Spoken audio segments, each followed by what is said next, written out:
From the very beginning, their meeting felt almost like fate. It all started with a phone call. Lacey's sister-in-law had stumbled upon a newborn lamb, left alone in a pasture. His mother had rejected him, something that sometimes happens in nature, but no less heartbreaking. He was so small, so fragile, that his legs shook when he tried to stand. His breaths were shallow, his eyes half closed, as if the world already felt too heavy for him. No one really knew what to do.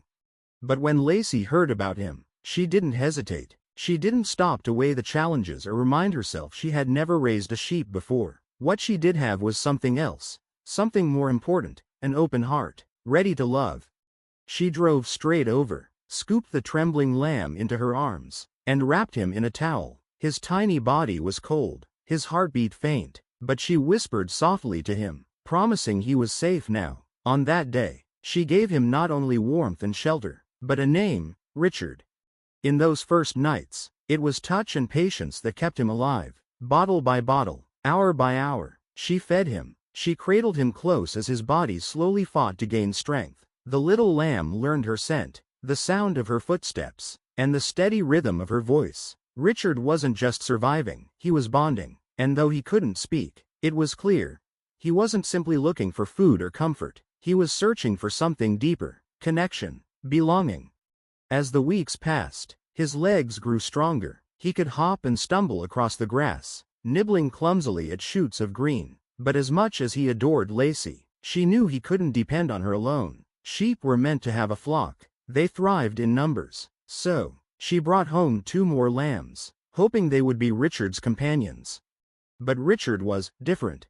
He was polite, yes, but distant. He didn't play chase with them. He didn't curl beside them at night. He stood apart, watching them as though they were strangers in his world. It wasn't rejection exactly, it was something quieter, as though Richard was still waiting, waiting for something else, waiting for someone.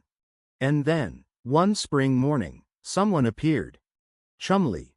He was a Kangal dog, immense, powerful, with a coat thick as winter snow and eyes that seemed to carry the weight of centuries. Kangals are bred to guard livestock, to protect against wolves, coyotes, and anything that might threaten the herd. Calm, steady, stoic, Chumley moved with the silent authority of a king on his land. At first glance, it seemed unlikely that a tiny lamb would find kinship with such a formidable creature. Chumley's job wasn't to play, he was there to work, to protect. But Richard saw something different. From the very first day, he began to follow him, step by step, across pastures, down winding trails, through mud and morning mist. Richard trailed behind like a small woolen shadow, his little hooves clicking against the earth, his eyes fixed on Chumley's every move. At first, Lacey thought it was curiosity, then she thought it was just a phase. But the days turned into weeks, and the bond only deepened.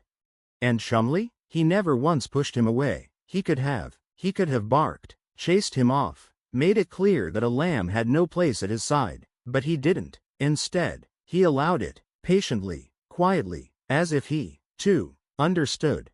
One walk at a time, one silent vigil at a time, a friendship began to grow. Then, one afternoon, everything changed.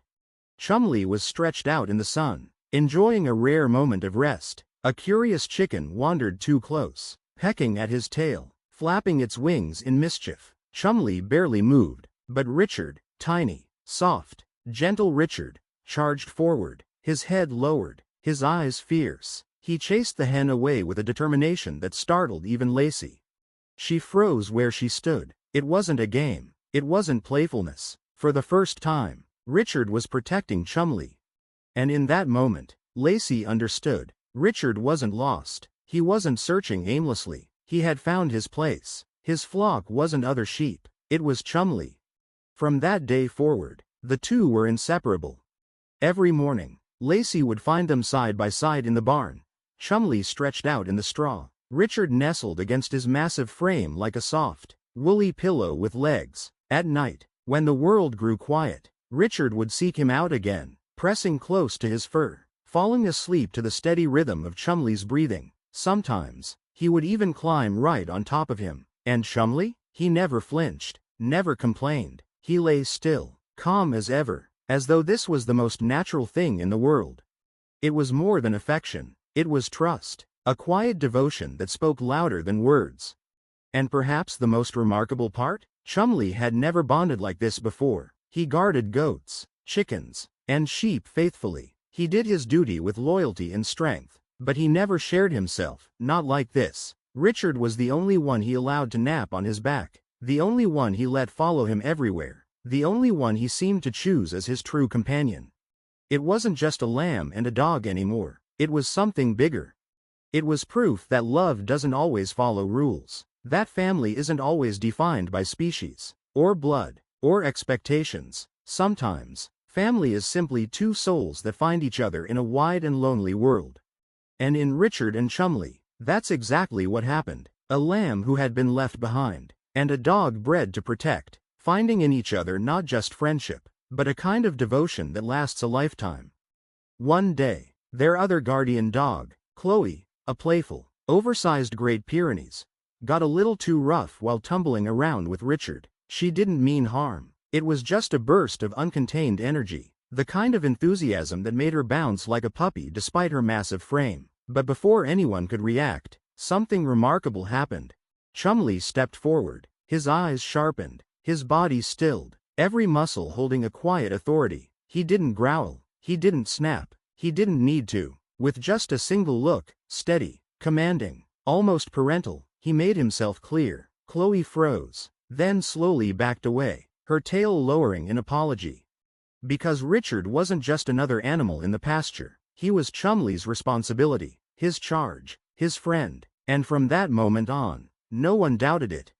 What followed became a ritual that seemed almost sacred. Every morning, as the first blush of dawn spread across the valley, Lacey would step outside with her coffee, the air still crisp and heavy with dew, and there they'd be, Richard and Chumley, already awake, already moving, walking the fields side by side, like two souls who had always known each other.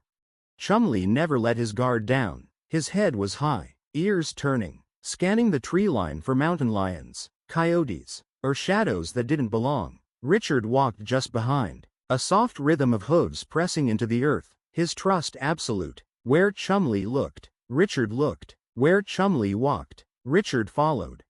They shared everything together, the rising sun painting the sky gold, the long naps under the oak tree, the dust carried on summer winds, the biting cold of winter mornings. And little by little, Richard began to change. He no longer acted like the sheep he was born to be. He didn't follow the herd. He didn't need the safety of numbers. He had something stronger. He had Chumley, and that was enough.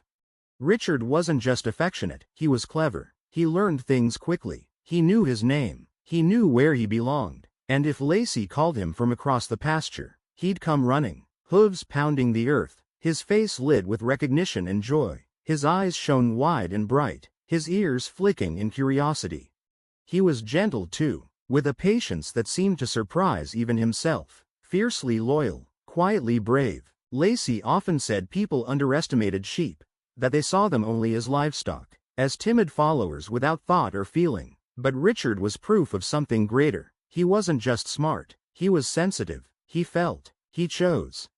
And maybe that's why his bond with Chumley was so extraordinary. Because it wasn't about instinct. It wasn't about the ancient dance between predator and prey, guardian and guarded. It was about heart, two spirits, as different as night and day, deciding to meet in the middle. If this story has touched your heart, remember, it's not just about animals. It's about the kind of connection we all long for, the kind of love that asks for nothing but gives everything. Don't forget to share this with someone who needs to be reminded of the simple, beautiful power of companionship. And if you're ever thinking about raising animals, whether sheep, dogs, or anything in between, do your research. Learn who they are, what they need, what makes them thrive. Because when you open your home to them, you're not just taking on a responsibility, you're welcoming in a soul. Richard and Chumley couldn't be more different. One was born prey, the other, a protector. One soft and woolly, the other strong and sharp-eyed. But somewhere between the fences and the fields, they found common ground. They learned to speak the same language. The language of love, unspoken, unconditional, unbreakable. Because sometimes the heart doesn't care what you are, it only knows who you belong with.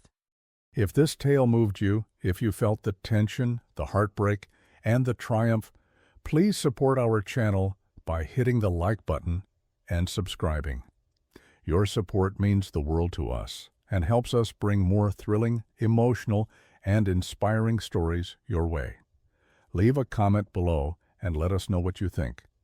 Do you believe dogs have an extraordinary sixth sense? Share your thoughts and personal stories with us. Thank you for watching, and we'll see you in the next video.